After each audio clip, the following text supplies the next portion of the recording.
You know how you always kind of had that fear of like if you left your oven on the whole time? Yeah, that fucking happened. It was very weird. I was like wondering why my house was hot, and like I came in and like everything's fucking hot in my house. What's up, guys? How you guys doing? Pretty good. Good, Yeah. man. Good. Did you guys have any events coming up this week or? Nothing this week. We've actually got. I mean, I Getting don't ready even for know what our movement next one is weekend. now that I'm thinking about it. Yeah, movement weekend. Yeah, movement weekend. Oh, nice. You guys are actually setting up at Movement? No, just during the weekend. We have a Yeah. Oh, party okay. that's Sunday, the 28th. I think the 20th is Sunday. Yeah. That's fire. Well, do you guys want to introduce yourselves? Yeah, Andrew, Yeah, you want to go first? Sure. I'm Andrew, aka Deca. I had Liquid Dance Hall, and that's the short of it. Hey, that's enough. Elliot, also known as Oka2 or OCA2. I'll still leave that open-ended. I'm the sound system brains and builder behind the Liquid Dance Hall SoundSystem. I definitely call you OCA2. I never knew it was the other way. I was just abbreviating it. I'm honestly cool with either. Some people don't like that, but whatever's easiest. Yeah, I mean, hey, at least we know who we're talking about. Yeah. So what made you guys want to actually build a sound system and start Liquid Dance Hall? I think those are two different answers, I think, and I can answer more about the inception of Liquid Dance Hall, and Elliot can probably touch more on the sound system itself. But we can start with the rig, if Elliot, you want to go with that one. Yeah. So at the time, I think it was around like probably late 2019, I had the first gig that I had played for Andrew was when he had booked Koki actually at City Club. And we kind of started our relationship there, but at the time I had been going to Outlook Festival with Josh and Phil from Distinct Motives. So at the time, it kind of got me a lot of exposure to some of the other sound systems since it was like Croatia. So you had Sinai, you had Firmly Rooted Sound, you had Rays, a whole bunch of them out there. So it kind of got me in front of a whole bunch of the different sounds. And the one in particular that caught my ear was Ray's sound system. So I had a chance to talk a lot with those guys. So if you'll notice, actually, the tops from our sound system are the same that those guys use, which is actually the PM90. So when I had come back from the festival, I had all the inspiration that I had wanted to build a sound system because I had built a lot of speakers in the past, but really didn't have a place to go with it. Did you have a background in like building speakers and stuff before that? Yeah, somewhat. Like in college, actually even before that, even in school, I had started building sub boxes for cars back when I was like 16, and that's how I actually funded a lot of my projects, was building people subwoofers and doing box tuning and stereo installs. Oh wow! But then from there, I went on because I have a degree in engineering. So I started to build some of my first sound system stuff, which was actually some of the equipment that's used in the B12 sound system out in Grand Rapids. But ultimately wanted to build bigger from there. So then when Andrew and I were looking at sound system stuff, basically became a joint operation of, I want to build it, I need a place to put it. And then we just kind of met in the middle. Was there not very many like sound system events or any like electronic stuff like that? More of like the dubstep stuff happening within like Detroit? There was a little bit going on, and Andrew can definitely fill in the blanks on that as far as the story. But at the time when I kind of jumped into it, we realized that there's a gap in sound quality and really sound system representation in the area. Mm-hmm. Yeah, there are sound crews in the area, but they're more aimed at doing, sound reinforcement, weddings, events, venues, like all of the general spread of things is like as far as every genre in between. So this was really something that we needed. We wanted more low end. We wanted something that was going to do the sound proper. So it was kind of time to do it on our own. And it definitely sounds extremely nice. I mean, when I was out in Detroit, thank you. I was kind of drooling. I mean, I didn't get the full power of it, but it was still nice. Yeah, when the cops approach, that'll happen. Yeah, right. So it's built us a little bit of a record in that regard. But and good. How long have you guys been, using the sound system now? Sound system now. I mean, it's been together since the beginning of COVID, but it really didn't get a lot of its time until COVID started to kind of roll back. So probably in the past. So it started year or popping two. off like right before COVID, and then COVID hit and it just shut shit down. Kind of, yeah. We like debuted it November of 2019. Oh Yeah. damn. And That then, first show was Turning Sound. So yeah, and we were preparing for a pretty heavy 3 months coming into 2020. To kind of really show what the system was capable of and kind of make our mark, and then everything kind of unraveled from there for an uncertain amount of time. More than we all expected. Yeah, for sure. So it became disheartening and certainly frustrating and discouraging at times, but now that stuff has been rolling back and things are kind of settling back into a groove again, it seems it's like, we're slowly getting to where we wanted to be probably 3 years ago. Nice. What upcoming events you guys got coming up? I can't disclose too many specifics right now, but certainly one for May, Sunday Night of Movement, and then July, and then working out our fall right now. We're trying to keep it a little bit, I don't want to say sporadic and spaced out, but be a little bit more selective about what we're grabbing and who we're representing and the time we spend on that. Do y'all have like select clubs and everything? I'm guessing that you play at, that you're kind of more familiar with the acoustics. Yeah, right now we've been using a space in Ferndale called 215 that's been pretty accommodating to us. It's difficult to find a space that will just allow you to roll bids in. So that comes with its own hurdle. So finding a space that'll be accommodating and allow you the room and at least work with you somewhat to their own ability to like let you do what you want to do is always a challenge.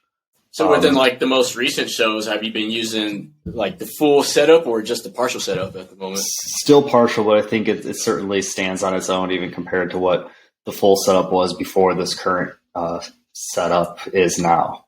Have you done upgrades to the system?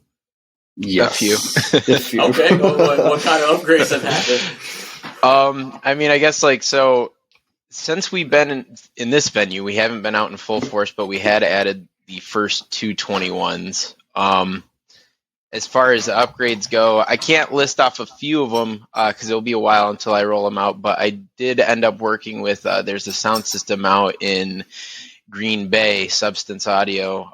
Big shout out to those guys.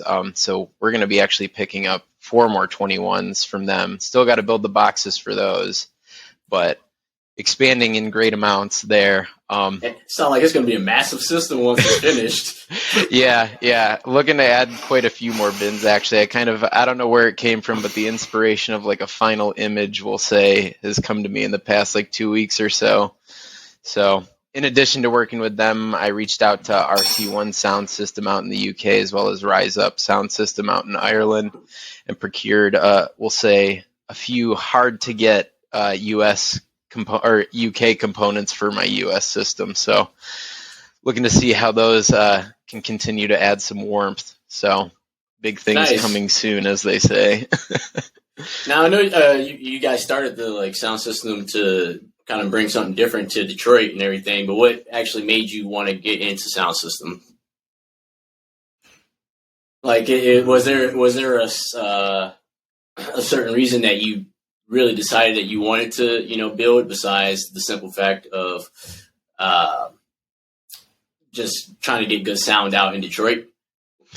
I'd say there are definitely a few motivating factors within the scene that we had worked in. We definitely wanted to increase the sound quality and definitely kind of set ourselves apart from other people, I guess we'll say. And also just kind of bringing it in-house allowed us to operate it on our own terms as well. Yeah, I think definitely there's always a degree of there's a logical next step where you become self-sufficient in that way. And it certainly becomes part of it, regardless of, maybe the cultural implications that I might have seen having this. But, it just seemed like it was like kind of the next maturing step. I mean, I've been throwing these kinds of parties in Detroit for a very long time. And when did you start throwing parties? I was doing the Dance What's Up parties starting in late 2009. Okay, nice. So you've been in the scene for a hot minute. Yeah. I mean, we've done a lot of parties for sure, from 2009 to 2016, and always a focus on quality for sure over quantity. But when you kind of have the availability to really control every element and every aspect of the thing that you're producing, I think it shows a dedication to the craft and a dedication to the art that a lot of people maybe kind of overlook. And certainly that people misunderstand or don't really have a full comprehension of.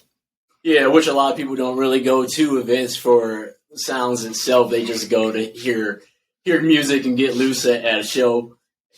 Yeah. And there's certainly an element to, over the last 2 years particularly, I would say that there's been an interest in procuring or eyeing out name brand sound systems for the other names that kind of go along with these rigs. But that unfortunately kind of makes the whole thing a bit of a meme, whereas there are people like Elliot and other crews throughout the U.S. that are really putting like their fingerprint on these systems that are getting vastly overlooked by a shiny badge. Yeah, so like we have a pomegranate sound out here.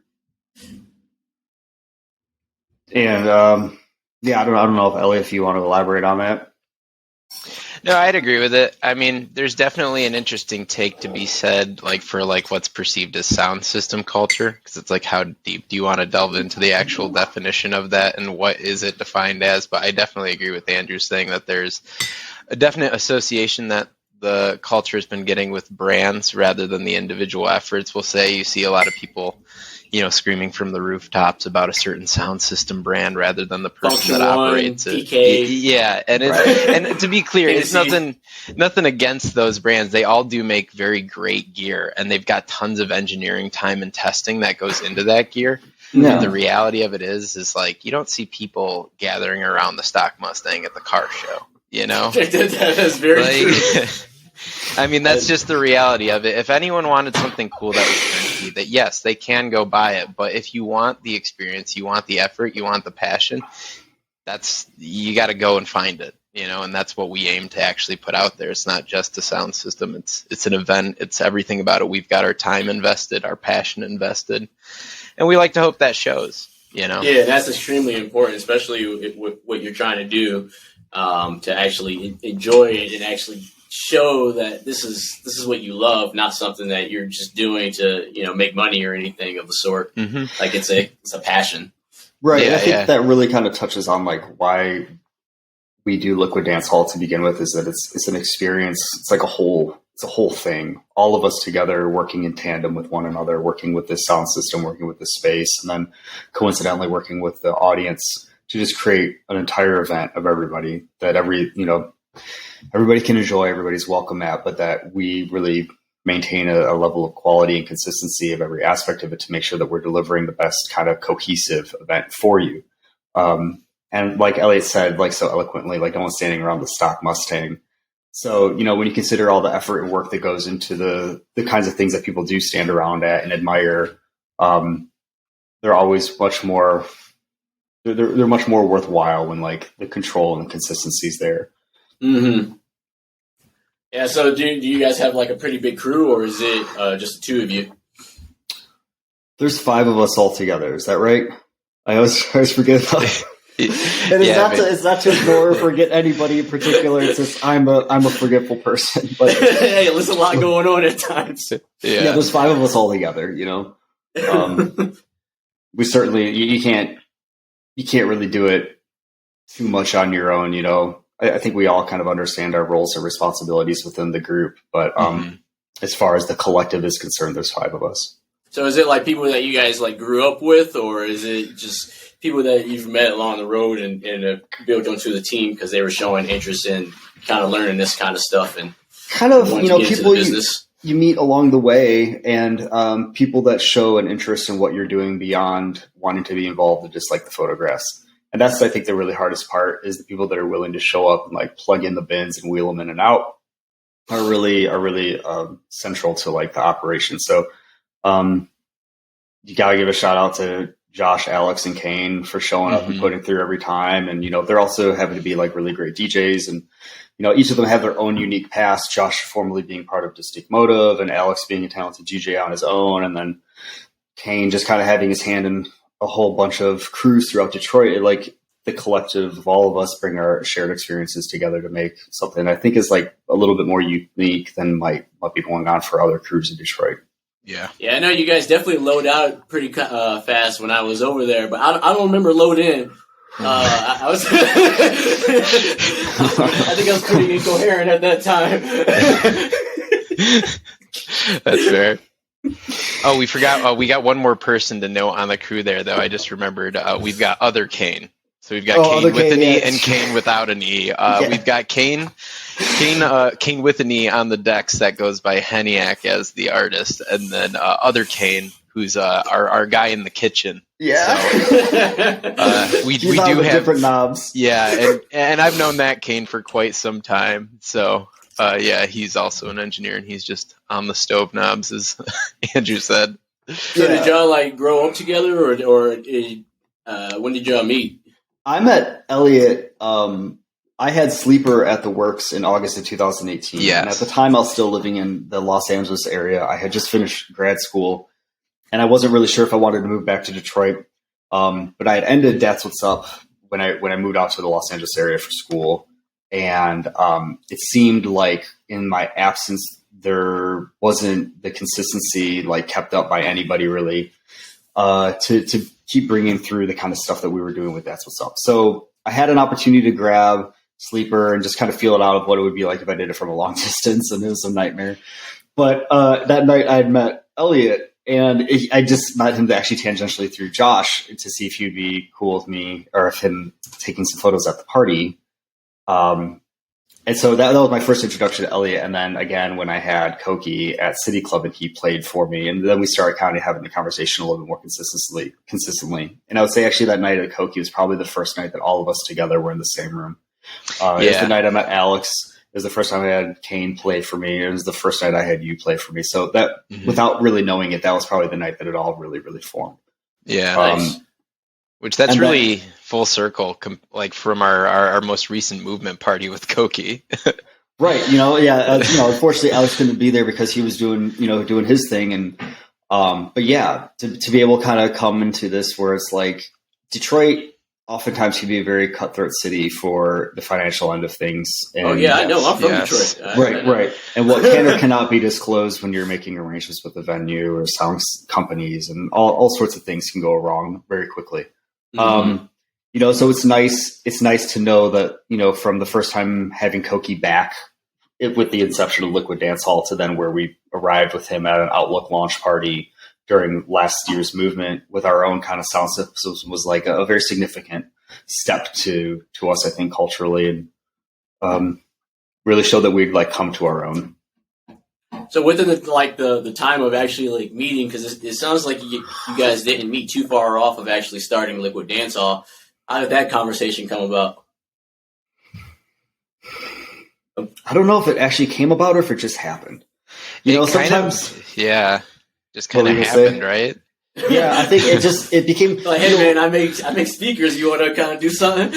Well, it's like, kind of back to what I was saying a little bit ago, that there was such a lull in what was going on in Detroit. And then when I kind of come back with Liquid Dance Hall, or to start Liquid Dance Hall in Detroit, became like, I don't really know who's in the landscape any longer. I had spent a lot of time with my graduate degree, like in school. And so fine art. So my ear wasn't super to the ground of what was going on in Detroit. And like, I was still aware of what was going on musically, as far as like who I was buying music from. I was still DJing and dicking around and stuff. But when I came back, it was a very different landscape. 2 years can change things dramatically. So I didn't really know who was like doing what. And I've always been very picky about the people I've had surrounding the things that I've done, just because I want to make sure that like the people I'm pairing up with, like, they have to represent me as much as I represent them. Which is extremely important. A lot of people just kind of dick around and just want to play games. And it's more than that. I hate to sound harsh, but it goes back to like the who's present for the family photo kind of thing. It's like if that's your aim and that's your goal, we're not going to get along very well, because looking at the grand scope of how this operates, and even now considering the sound system involved, it's like there's a lot of moving parts to this. So like I have to have my trust in you, that we can get this thing kind of going, as much as you have to have your trust in me that what I'm putting together, that we are putting together, really shines everybody, puts a light on everybody. So when you meet those people, but finding those people certainly are hard. I was fortunate enough to kind of, through someone whose opinion I trusted, met Elliot, and then it evolved from there. Yeah. I'll definitely say there were a few conversations where, like, over the course of time when I was thinking about the sound system idea, call it like the come to Jesus moment, where I was like, Andrew, I'll do this. If we have this, we can seriously do this. I'll do it. And then eventually it was just like, okay, we're doing this. Yeah. I don't want to get too much into, the politics of how Detroit kind of operates, but certainly hey man, get into it. We can talk about anything, man. We got a whole hour to talk about whatever. There were certainly some events with some organizations that made it impossible for us to, that put too much responsibility on us. And we had to remove ourselves from that kind of situation where we could then, like I talked about, being self-sustaining and self-sufficient. Mm-hmm. And there's a long-term goal associated with that kind of self-sufficiency, that when you're dealing with another party that has to provide an element of something to your party, those goals are always very short-sighted, because you have to consider them a lot more than you would have to just consider your own organization. Yeah, I definitely understand that. I know, Elliot, I know you were saying that you were doing engineering before, like you have an engineering degree. What kind of engineering were you actually doing? Like audio engineering or like structural engineering? So it's kind of funny because, like, I started out as a computer engineer, decided that wasn't my business. So I ended up moving into mechanical engineering because I was big into cars, still big into cars and motorcycles. I mean, we chat about motorcycles, but yeah, man, I'm still waiting for you to come out here so we can go riding. Right? I got a bike in the garage for you. When the Grom can keep up, we'll see. I'll pull out the 300. Yeah, we can just go slow down the road. But I kind of picked it up like over time, kind of as like a side thing, really, honestly, just because automotive just kind of guided the career path. But then I always stuck with audio. While I was in school studying for engineering, I did do my certification in Ableton, which is where I got into production and everything like that. So it ended up just kind of sticking with me. Yeah, I dual enrolled while I was in college. I don't know what I was on then. Apparently, I was capable of doing anything. I'm just going to throw this out here. Then. You have no excuse why you're not finishing your songs then. Yeah, I know. Yeah. Shouldn't have told you that, though. For sure. Yeah, you're sitting on songs and they just need to be done. Yep. Yeah, I bet Elliot's got some shit in the chamber, though, so. Yes. For sure. Did you finally organize your computer like you said a year and a half ago? There was there's stages of organization. So this was the pre-organization. So now it's in the folders that I sort. So it is a step in the right direction. Closer than you were before, so we're moving in the right direction. Do you have any releases coming out under your artist name? Actually, yes. I can't get out any details right now, but it is in the works. But yeah, I know the two tunes. I'm not going to mention them because I'll leave it to be ambiguous. But yeah, okay. It's sounding like two of the more known tunes of mine amongst the groups where that they've been making the dub plate rounds, we'll say. It sounds like those will be getting potentially a plexiglass release and potentially a vinyl release. We'll see. Hey, that's what's up, man. So we'll see. I mean, you definitely deserve it. I mean, thank you. To hear your music on vinyl. That's bucket list category. So that's going in a frame on the wall for sure. Nice. You got any shows coming up that you're playing? Yeah, actually at the end of this month, so April Fools, I'm going to be headed out to Green Bay, and I'm going to be opening up with Durandal, DMVU, and then that's going to be, who else is on that? That's Wolfed. And then another guy, Krug the Wizard, I believe is his name. And that's out an interesting name right there. Yeah, right? That's a mouthful. But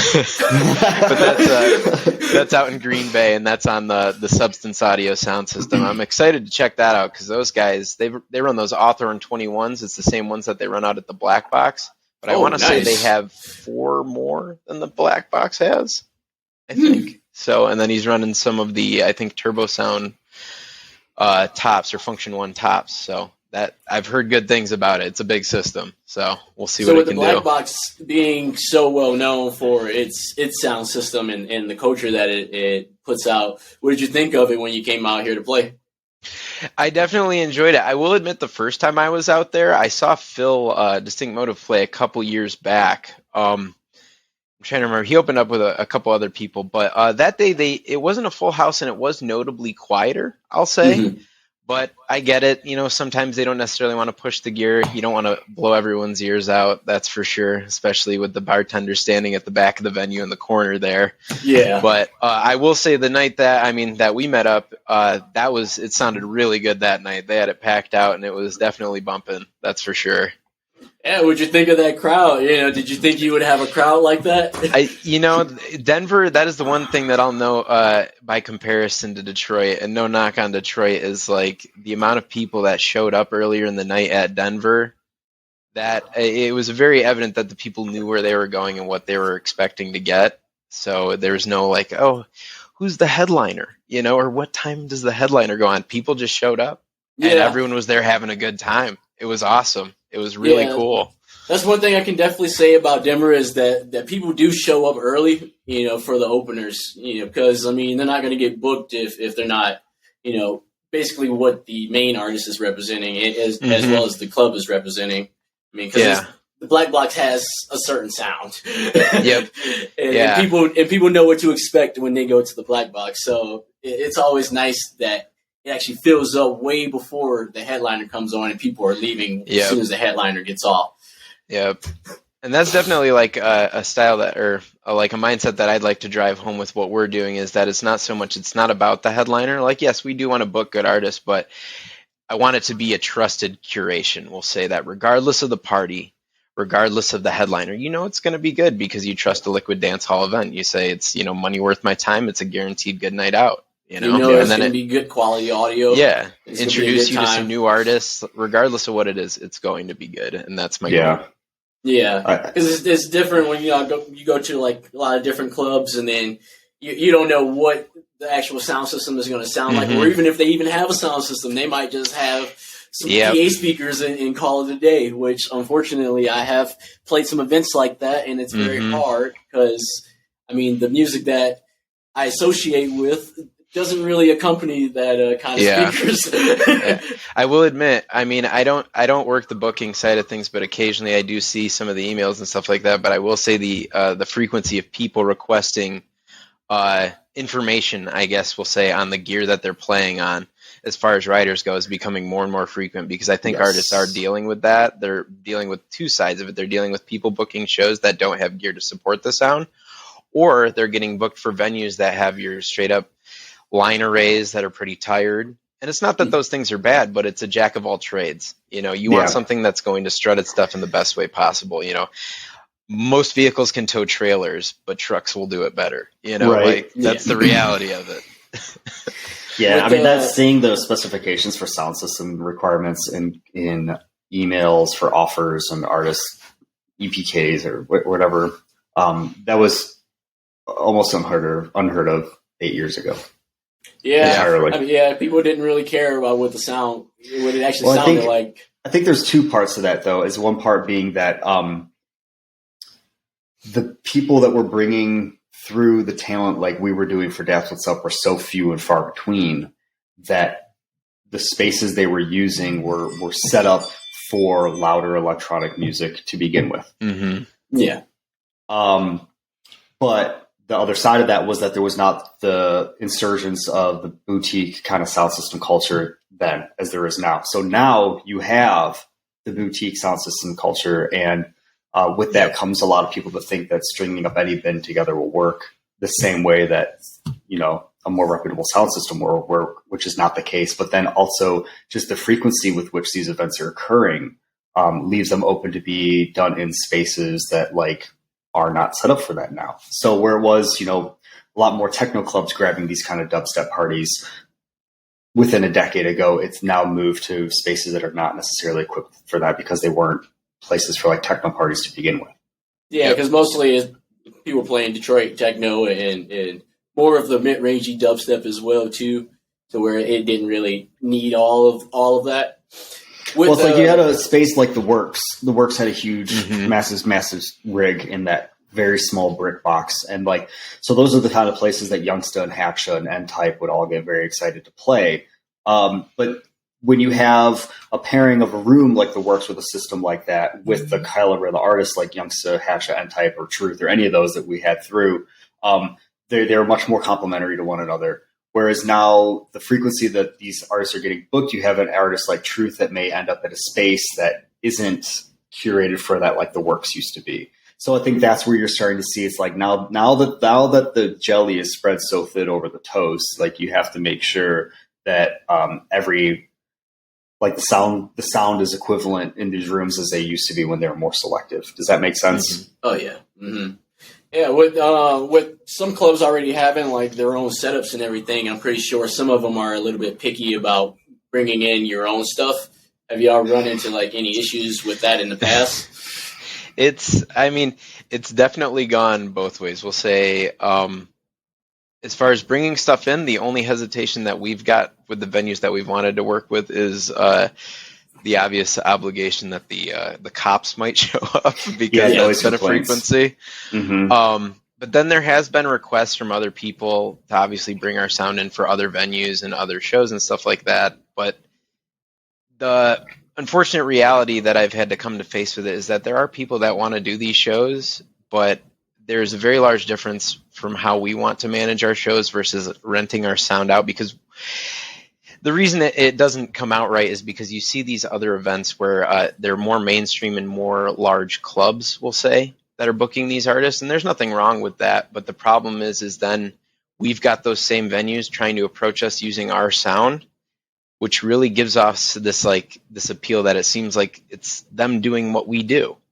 And unfortunately, the reality is we do it a little bit differently, and we prefer to have the control over that in a sense. So that's where you kind of start to see that these other options that are getting more of a presence, where people are standing behind sound system brands rather than the crews, we'll say. So they're saying It's got Function One sound and it's in a venue that's 2,000 cap. Yeah. That's not really, it's not a crew like we would do. So that's not exactly, our thing. Right. They're hiring out a sound company to come in with like that designer rig. And I think that really goes to note of like the reputation of the space. Mm-hmm. If there's a space that is kind of notable for being, you could say, culture vultures and kind of capitalizing the most they can out of whatever trend they see as profitable, mm-hmm. That's the kind of space where you run into. It's like, it's not really about, you're not really doing these things for the reasons that we would necessarily be doing these things, but you're trying to use us as a catalyst to show that you're authentic. Yeah, definitely different priorities between the two. Right. But the person writing that check has, at the end of the day, has no idea what any of it is, mm-hmm. who it is, what it is. They just know that they're getting money in from the door and they're getting money in from the bar, and so they sleep well at night. And that's boring. Yeah. We're in it for different reasons, and that's just what it is. Put a lot of work into putting these bins together, and we've all put in our time, like wheeling them in and stringing them up, and you have to like recognize that beyond just like a mass manufactured kind of conveyor belt thing. Yeah. Do you, with other people wanting to rent your stuff outside of like you throwing your own events, do you guys normally have a crew there to actually monitor, how the sound is going out so that it's actually being projected the way that you would like it versus how like the club is just having it? Because I'm sure they're not, going through and make sure it sounds absolutely perfect. They just want it to sound, loud, mm-hmm. And present. But you guys have a whole different perspective of how you actually want it to sound. Yeah. The stuff that I do rent it out for, typically it's, I will be there for it. I kind of choose my gigs on those on a case-by-case basis because, unfortunately, the reality is as much commitment as all this stuff is, it is still a hobby. So I still do work during the week. So it's got to pick the weekends when I do it. So it's picking the battles, but also making sure that those events that we do rent out to are people that, like we've discussed with like how our crew is, people that we trust, people that are representative of our values in some capacity that we think can represent us as well. But I'm typically there firsthand for the entire night, just manning it. because one, want to make sure the quality is kept well, and then two, taking care of my gear, and then three, just making sure that we're interacting with the people that we're renting to. Are you the main person that's monitoring the sound? Yeah, I'm usually the guy sleeping somewhere in the building. No. Okay. Is there anybody else within your crew that has kind of taken the initiative or the jump to want to learn how to do that when you're not, present? I would say kind of an all-around interest of every member of the group, because as people have started to like help me move bins in and learn how to hook them up, there's always learning that goes on, and every single time that we do a loadout. So I've noticed that occasionally, Kane will come over and be like, how do you hook this up? And I'll show him how to do it. But yeah, everyone's slowly it's just slowly picking up the different traits. So taking the training wheels off and making sure everyone can do things. So now it's to the point where I just say, hey, this is what we're doing. And then they just know, and it just kind of heads that direction. Whereas before it's like, this has to go there.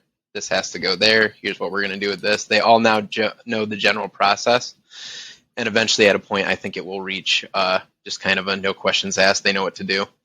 Yeah, I think definitely when you're working with a crew of people where you have so many moving parts, it's a delegation of roles and responsibilities that you set the expectations out in front of people, and you'll be surprised at how well they surpass those expectations. So it's like everybody kind of falls into the groove of what they're good at, and not everybody's good at everything. And that's, I think, very important with many aspects of your life, is just understanding your relationship with people that are good at what they're good at, and then amping that up and hyping that up. And people do really well on their own for the most part. So I think everybody in the crew definitely has their thing that they are when it comes to load in and setup, we know that we're going to get done and we know how long it takes, and then it's set.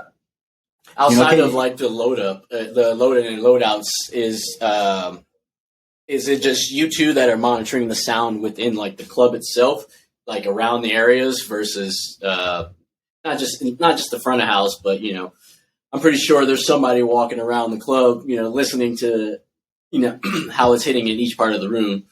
Yeah, I think we kind of I think, Elliot probably looks at it from a much more scientific perspective, and I'm looking at it kind of more of an enjoyment aspect, so the two things mesh together in the same kind of Venn diagram to a degree, but then we are in close proximity to another bar, and then in close proximity to restaurants on either side of us. So, there is a bit of, I think this is kind of what you're asking, pacing around to are we blowing the bar out? Are we blowing the restaurant out? How far off the sidewalk? Because you legitimately have to concern yourself with the authorities. And once you're on the radar for sound violations in a small, tight downtown area, you are always on the radar. And because those violations come from the bar, and you got to make sure that you're doing your due diligence, that you're kind of within what's allowable, Mm-hmm. Yeah, in the near future, do you guys plan on possibly trying to acquire a venue of your own to host your events, so you can actually have your sound system in full and push it the way you would like it to be pushed? I think there's always a pipe dream to be entirely self-sufficient. How that may come about is anybody's guess, but certainly I think that it's important to keep an eye on long-term goals when you're doing something like this, to see what might be fortuitous or within the realm of possibilities. So I think we're always open to the possibility that we're just in one step of a very many step process. Nice. Do y'all plan on possibly traveling with your sound system or anything outside of Detroit? Or outside. I think that'd be cool, and I know Elliot would definitely love that. I would think that'd be sweet. Yeah, there's definitely been a few different. There have been a few festival approaches towards me. Nothing that ended up coming to any fruition because it was all throughout COVID, unfortunately. So it's just hey, we're having a festival. You want to bring your sound? 3 months before the festival, that's not going to happen. That happened 5 separate times, but that's just kind of how it's going to go. But I think in advance do you guys need typically? As much as possible. I think is really what it's got to be, because the reality is as much as I'd like it to be a thing, because I do want to take the sound system places, it'd be really cool to bring it to some major festivals as far as the notable ones in the genre. again, it's the same scenario of like it's still a hobby technically. So I have to figure out vacation wise, and it's I only get 2 weeks a year, so it's pick your battles again. Yeah. So you'll see that a lot of them I'm burning the candle at both ends because they're like, "Oh, you're working Monday," and I'm like, "Yeah, it's that or vacation."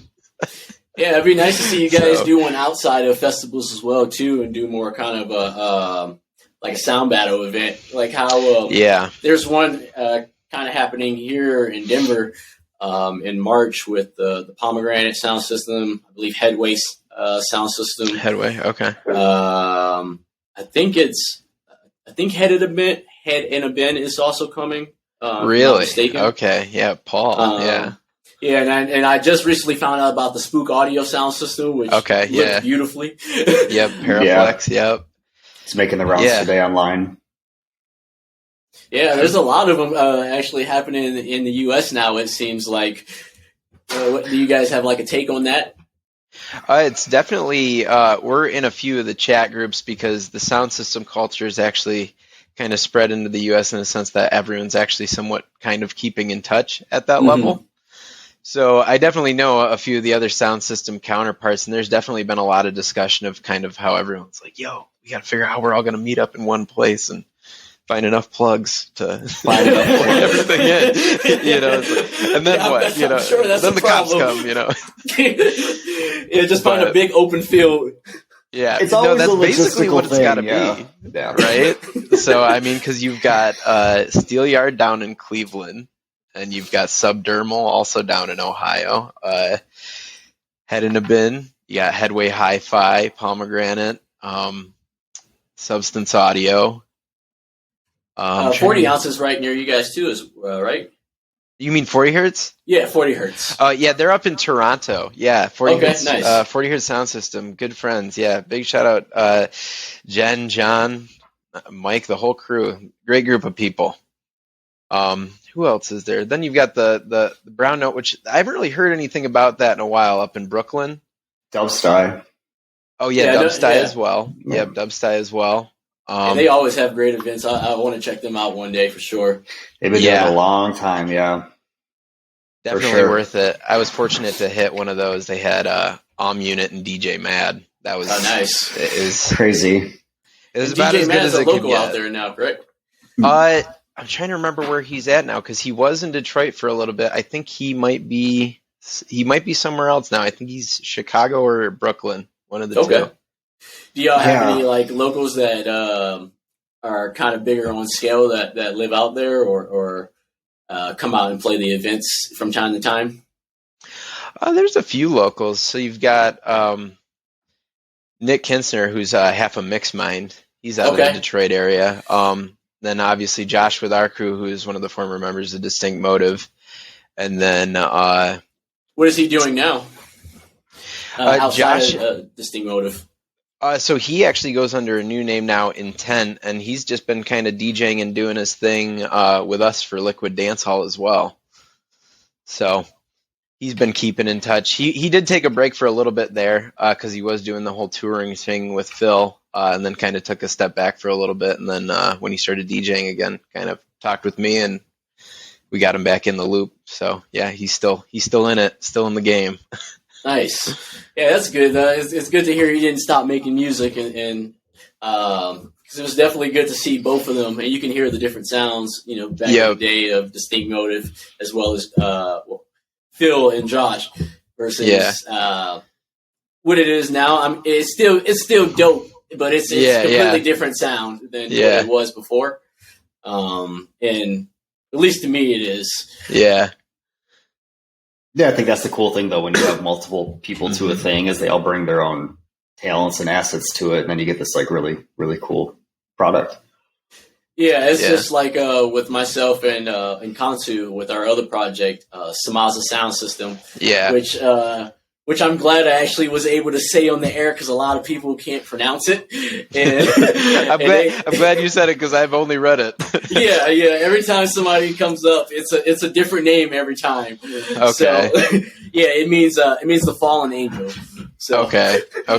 But yeah, when we do that project, our sounds completely collide together, and it makes a whole different thing, and it's wonderful because now he's doing more of electronic stuff, like more mid-rangey and also halftime stuff, and I'm still doing really more of the deep stuff.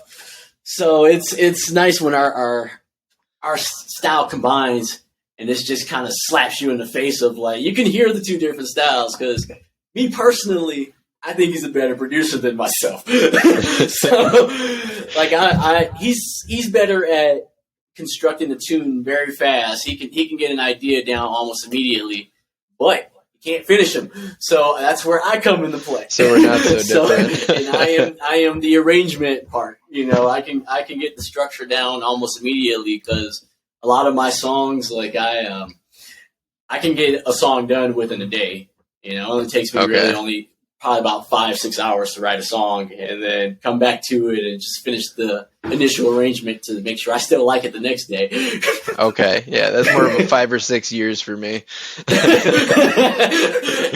gotta get on that. You got ideas that are just about done and you just gotta put that last little effort in it. Yep. You can make 100 tunes. I mean, only 5 of them gotta come out, but it's the fact of more learning of finishing the songs versus just writing it itself. Because not every song is going to be, a full song or something that needs to go into public. It can sit there in your drive forever, but at least it's done and it's completed work and you're proud of it.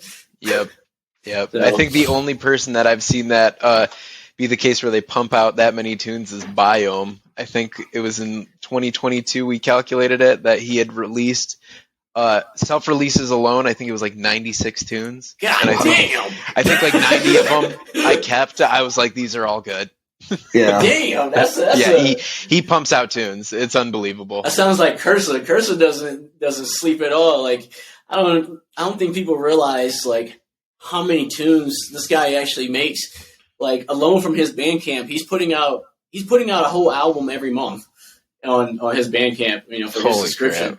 And that's not including the label releases and all the other stuff that he's sitting on. Like, that's crazy. It's like, what are your dubs? Are there dubs? Yeah, there definitely is dubs, that's for sure. Because the album with himself and Chad Dubs, I think that was like an album that they were sitting on for almost 4 years or something. And the quality of that album for 4 years is just absolutely ridiculous. Yeah. Just waiting on it. Yeah. Yeah, it's incredible what some of these people are actually doing with their music or able to do with their music. Yeah. Agreed. For sure. So we got like 10 minutes. Is there anything that you guys want to kind of put out in the air that you want people to know about you guys' sound system, yourself, things you guys got going on in the future? What do you got, Elliot? Just keep an eye out for the various upgrades that I'm going to be making in the, I don't want to say near future. I got a lot of work to do and I'm only one man. I've got he says these things pieces. And then like next week it'll all be done. You're like, where did you even find the extra time to do this? No, for real.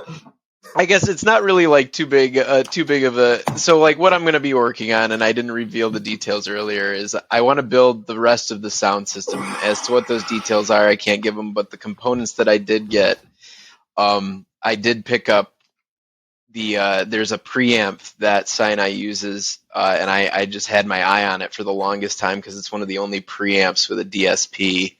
So I ended up picking up one of those. So the plan is with that's a 5-way preamp. So it looks like I'm going to end up having to make a whole row of kick bins in addition to my setup now. So Drat. Yeah. Oh no. And how do you even have room to even store all this? Where do you even make all this stuff? That's the question that we both need the answer to. So it's just like I keep on finding other ways to stack things is basically what it is. Like my garage is now primarily industrial shelving, and I'm being dead serious about that. Like I stripped out all of my tool benches in my garage and went to Menards and bought the big metal racking that you like bolt to your floor. And then with that, combination of putting my plasma table on wheels and then the other's CNC, it now lifts to the ceiling, so I can still park my car in there. So you have all of this in your garage versus doing this at like a shop. Yeah, I make all of this in my garage. That's crazy. And honestly, I'm surprised I haven't heard a single complaint from my neighbors. It's pretty. I keep a low profile apparently somehow. Crazy. Do you have any advice for anyone that wants to get into possibly building sound systems? In all honesty, I encourage everyone to go out there and try these things. You're going to learn some things, you're going to fail, but the reality is that's how I taught myself. I am self-taught. Google Board of Education, YouTube videos and Google searches and forums and Reddit posts are literally the basis for everything that I've learned. Nice. Engineering has helped a little bit from a hands-on perspective, but I wouldn't say that I would need to go to school to do what I do as far as what I've done here. My CNC is 3D printed and self-assembled from parts at Menards. And this is all stuff that's available to people on the internet, and it might seem out of reach, but the thing is throw yourself in front of enough buses and you'll be able to handle it. That's kind of what I've taught myself. Yeah, if you want it bad enough, you'll get it one way or another. Yeah, that's why, when it comes back to the Pioneer DJ gear topic, I do a lot of that repair also. And the only reason that I got into that, the whole reason I got into repairing all of this audio equipment, speakers separate, was because when I called up Pioneer after I bought my first pair of CDJ 2000s, and they were like, yeah, it's going to be $250 to repair that network port. And I was like, yo, I just spent $600 on this. How is this going to cost me half of it?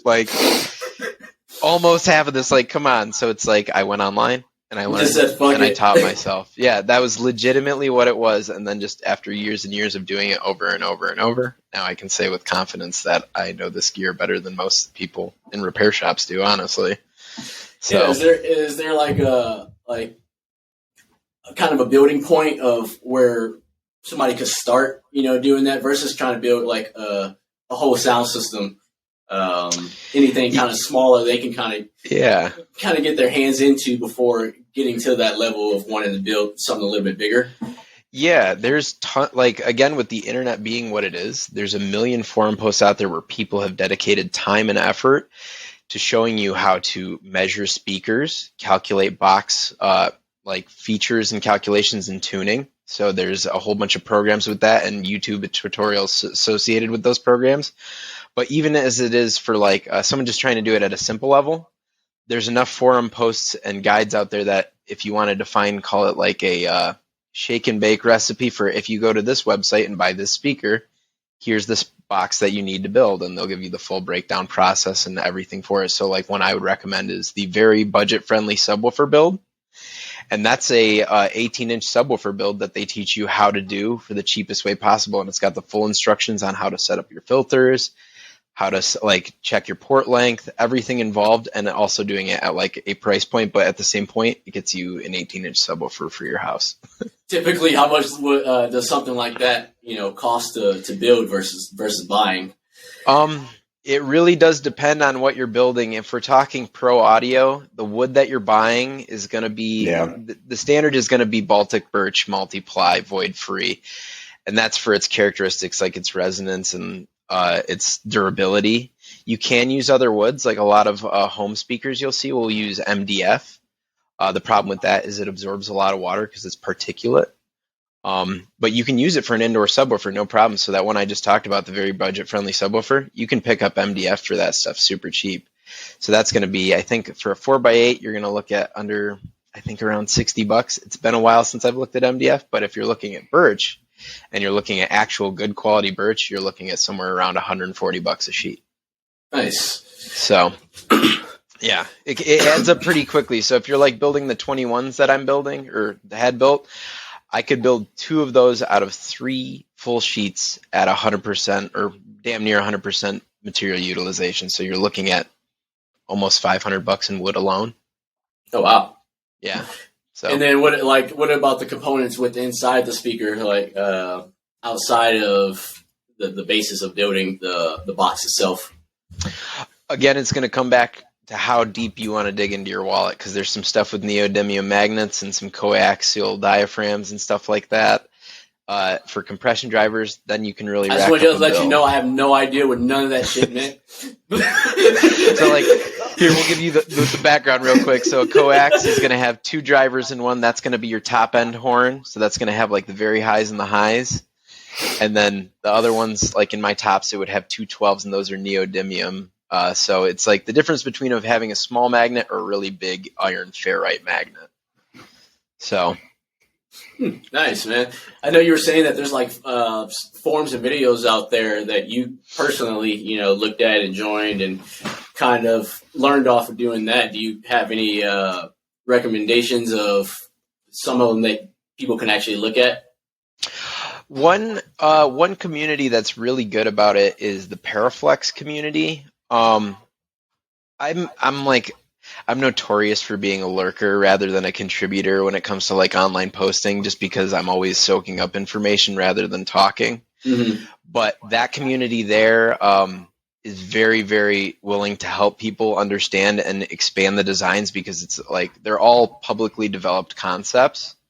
Now, there's a lot of discussion on whether people like the design or not from an audio stance in the community, but as far as just getting started, that's a great spot to start, because there's tons of free plans available, and there's lots of people in that area that are just trying to figure out how to do box calculations and all of those things involved. And the program that they use in that is called Horn Response, or Horn RESP, and that's free, and there's tutorials for it. It looks really archaic, but that's where a lot of people are doing their simulation and calculation and learning. And there's some YouTube videos on that as well. Nice. So it sounds like the community surrounding that's pretty supportive. Yep. There's definitely, and that's why you're seeing lots of Paraflex boxes like pop up, because a lot of the horn designs, yes, they are more difficult because a lot of them involve angle cuts and very different horn expansion paths. Whereas with the Paraflex designs, it's all 90-degree turns, so you can get a lot of designs away with just square cuts. So it's a lot of just sandwiching boards together kind of thing, rather than doing a lot of compound angles. So that makes it a lot easier to approach from like a new beginner standpoint. So, and on top of that, all the materials are listed. So it's like, here's a plan, here's the materials, go figure it out. Yeah, and that's extremely important with something like that, to have a very supportive community, because you don't know everything. So it's nice to kind of get insights from everybody that actually. I know a lot, but I'm still learning. And we're learning every day. Yep. If you're not, you're doing something wrong. Exactly. Yep. Oh man, well, you guys want to say anything else before we end up heading out of here? Let anybody know about you guys' company, anything upcoming? Just keep an eye out for our movement party. I think that we'll have a good time with that for sure. Just stay tuned to what we do. We're trying to push things in a different direction, fill a niche in the Detroit area, and try to stay true to the history and the culture of where this comes from. Without sounding too preachy, I think we recognize that we are kind of part of a thread of something that's much bigger than ourselves and has been going on for a lot longer than most people have been aware of. And it's important, I think, that with what we do, that we continue to pay homage to and respect those that came before us, and try to do it as true to whatever they would have been doing today if they could. Yeah, and I think you guys are doing an incredible job at it as well. Thank you. You guys are really pushing it, and it seems like you guys are just trying to build more and more on it, so that you guys have such a reputable name out in Detroit. Because when I talk to people about sound systems as well, you guys come up in conversations. Because you guys are doing a fantastic job. So I hope you guys keep at it, and just keep getting better at what you guys are doing. Thank you. Yeah. Well, appreciated. Well, I really appreciate you guys, talking with me and hanging out for a bit. I hope y'all have a great rest of your day. And, man. Hopefully we can talk again soon. Yeah, thanks for having us on. Awesome, man. Y'all have a good one.